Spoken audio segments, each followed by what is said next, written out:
আসসালামু আলাইকুম রহমতুল্লাহি ওবারাকাতু।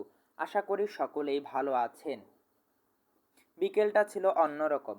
ঢাকার আকাশে মেঘ জমছিল, যেন প্রকৃতি নিজেও থমকে গিয়েছিল কিছু ঘটবার অপেক্ষায়। সোহরাওয়ার্দী উদ্যান যেন হয়ে উঠেছিল এক বর্ণঝটাময় মহাকাব্যের প্রেক্ষাপট। মানুষের ঢল নেমেছিল, বৃদ্ধ তরুণ নারী শিশু, সবার চোখে এক অদ্ভুত প্রত্যাশার আভা। পায়ের ধুলোয় বাতাস ভারী হয়ে উঠেছিল, মাথার উপরে পতপত করে উঠছিল ইসলামী আন্দোলনের পতাকা। এটা কনসার্ট নয়, তারকা ঘোষিত অনুষ্ঠান নয়, বরং এক ইতিহাস রচিত হওয়ার পাক্কাল। মঞ্চে উঠলেন ৭০ ছুঁই ছুঁই এক বয়স্ক মানুষ। গায়ে সাদা পাঞ্জাবি, মাথায় সাদা টুপি, চোখে অনিদ্রায় স্পষ্ট ছাপ, মুখে ক্লান্তির রেখা। তবুও তার চেহারায় ছিল অদ্ভুত এক শান্তি। তিনি ছিলেন এমন একজন যার পদচারণায় গর্জে ওঠে না কোনো আওয়াজ, কিন্তু তার উপস্থিতি গভীর করে তোলে মুহূর্তকে। তার নাম ডাক্তার শফিকুর রহমান, বাংলাদেশ জামায়াত ইসলামের আমির। তিনি যখন মাইক হাতে নিলেন, তখন আর কোনো আওয়াজ রইল না। জনতার মাঝে ছড়িয়ে পড়ল নীরবতায় মোরা বিষণ্ণতার ঢেউ।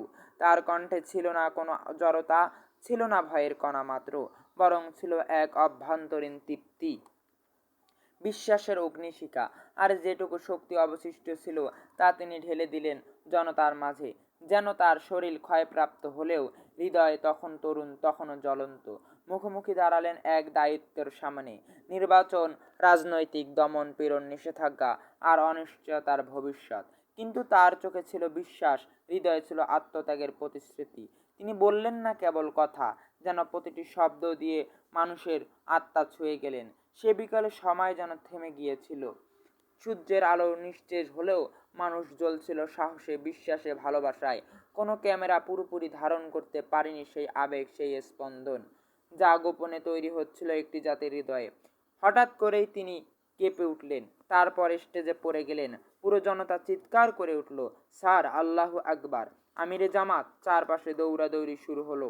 ডাক্তাররা ছুটে এলেন, অক্সিজেন দিবে কিনা এই চিন্তার মধ্যেই উঠে বসলেন তিনি। তারপর শুরু করলেন কথা। কেউ থামাতে পারল না। দ্বিতীয়বারও তার শরীর সইল না, আবার পড়ে গেলেন। এরপর ঘাড়ের কাছে কাঁপছে মাইক্রোফোন, কিন্তু কণ্ঠ থামল না। বসে থেকেই বলতে লাগলেন, প্রেশার মাপা হচ্ছে, হার্টবিট দেখা হচ্ছে। কিন্তু তখনও তার কণ্ঠে বজ্রপাতের শব্দ, যতদিন হায়াত আছে লড়বো, থামবো না। এ দৃশ্য যেন কল্পনা কাহিনীর মতো। মঞ্চের উপরে একজন নেতা পড়ে আছেন, ডাক্তাররা চেষ্টা করছে তাকে সারাতে, কিন্তু তিনি বসেই বলছেন, আমি এখনো বাঁচি, আমি এখনো বলবো, এখনো লড়বো। বিশ্ব রাজনীতির ইতিহাসে কিছু দৃশ্য থাকে যেগুলো সময়কে ছাড়িয়ে যায়, পরিণত হয় এক প্রতীকে। 2024 সালে মার্কিন প্রেসিডেন্ট ডোনাল্ড ট্রাম্প যখন গুলিতে আহত হওয়ার পর রক্তমাখা পোশাকে মঞ্চে ফিরে দাঁড়ালেন এবং বলেছিলেন, ফাইট ফাইট, তখন দুনিয়া থমকে গিয়েছিল। সাহসের সংজ্ঞা যেন নতুন করে দেখা হচ্ছিল। কিন্তু সোহরাওয়ার্দী উদ্যানের বিকেল আমাদের দেখিয়ে দিল, সাহস শুধু এক ধনী রাষ্ট্রনেতার আছে এমন নয়। আমাদের দেশের একজন বৃদ্ধ মানুষ, আমিরে জামায়াতেরও সে সাহস আছে। ডাক্তার শফিকুর রহমান যখন তিনি রাস্তা দিয়ে চলেন, তখন তার চারপাশে কোনো গাড়ি থাকে না, চারপাশে কোনো গার্ড থাকে না। তিনি সাধারণ রিকশার মধ্যেই জনগণের পাশে যান, জনগণের খবর নেন, এবং মানুষ তাকে কতটা ভালোবাসে তার জলযন্ত্র প্রমাণ সোহরাওয়ার্দী উদ্যান। এবং তিনি যেভাবে কথা বলেন, তার কথায় মাধুর্য, ঠান্ডাভাবে তিনি মানুষকে কথা বুঝিয়ে বলেন। তার বয়স ৭০ সুই সুই হওয়ার পরও তিনি পড়ে গেলেন, তারপরও কথা বন্ধ করলেন না।